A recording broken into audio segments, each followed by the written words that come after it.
আপনার পক্ষে থাকলে আল্লাহ আপনাকে দয়া করবেনই। বিশ্বনবী বলেছেন, ইকরাউল কুরআন ফাইন্নাহু ইয়াতি ইয়াউমাল কিয়ামাতি শাফিআন লিআসহাবি। কোরআন তেলাওয়াত করো, কেননা কোরআনের তেলাওয়াত এটা কিয়ামতের দিন তোমার জন্য সুপারিশ হয়ে দাঁড়াবে।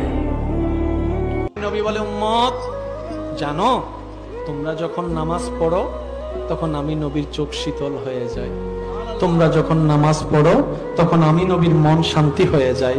তোমরা যখন ওযুটা করে নামাজের দিকে যাও তখন সেটা দেখে আমি নবীর মনটা খুশি হয়ে যায়। তোমরা যখন রুকু সিজদা করে রবের প্রশংসা করো আমি নবীর মনটা ভরে যায়।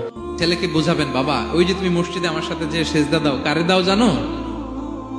তিনি কত বড়, তিনি কত বিশাল ক্ষমতার অধিকারী।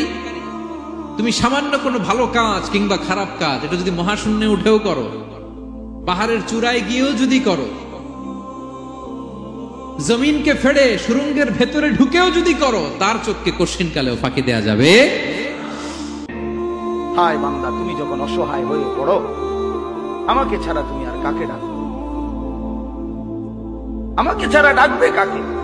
কে তোমার ডাকে সাড়া দিবে? তোমার রোগ, তোমার অসুস্থতা, তোমার পেরেশানি, তোমার অভাব, তোমার দুঃখ, তোমার দুর্দশা, বলো বান্দা, আমি ছাড়া এই অভাব দুর্গতির মুহূর্তে কে তোমার ডাকে সাড়া দিবে? বলে, আসলে কেউ আছে? ওয়াকশিফুস সুআ, তোমার সমস্ত মুসিবত, মন্দ অবস্থা, দুরবস্থা দূর করার ক্ষেত্রে আল্লাহ বলে, বান্দা আমি ছাড়া আছে, আমি ছাড়া আছে। কোরআনে এই কথাটা আল্লাহ তাআলা, আমার এই আয়াতটার তরজমা বললে আমার কথা শেষ।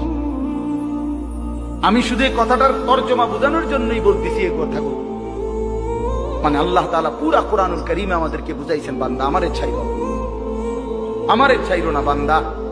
আমারে বাদ দিয়ে যদি অন্য কোনো দিকে কেউ একটু ভরসা করে নজর দেয়, আমার হুকুম আমারে বাদ দিছে, আমার কথা মনে নাই, খোদার কসম আল্লাহ বলে, বান্দা আমার বেশি কষ্ট লাগে।